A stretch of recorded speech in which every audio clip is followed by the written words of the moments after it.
ओंकारेश्वर ज्योतिर्लिंग से जुड़ी पौराणिक कथा ओंकारेश्वर ज्योतिर्लिंग को लेकर कई कथाएं प्रचलित हैं।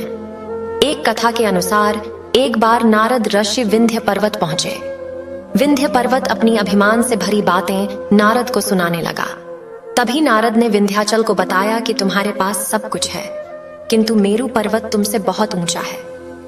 इस बात को सुनकर विंध्य पर्वत को काफी दुख हुआ कि वह मेरू पर्वत से ऊंचा क्यों नहीं है।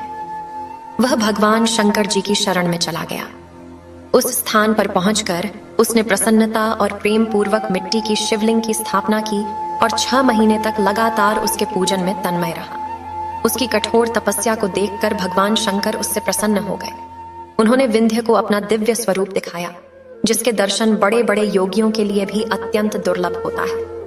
भगवान शिव ने विंध्य को कार्य की सिद्धि करने वाली वह अभीष्ट बुद्धि प्रदान की और कहा कि तुम जिस प्रकार का काम करना चाहो वैसा कर सकते हो।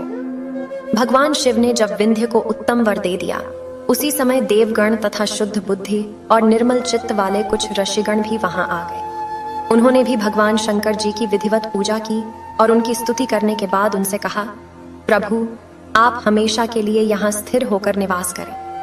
देवताओं और ऋषियों की बात को भगवान शिव ने प्रसन्नता पूर्वक स्वीकार कर और भगवान शिव ओंकारेश्वर में विराजमान हो गए। ओंकारेश्वर स्थित एक ही ओंकार लिंग 2 स्वरूपों में विभक्त हो गए। जो सदाशिव के रूप में विद्यमान हुए उन्हें ओंकार नाम से जाना जाता है। इसी प्रकार पार्थिव लिंग में जो ज्योति प्रतिष्ठित हुई थी वह परमेश्वर लिंग के नाम से विख्यात हुई।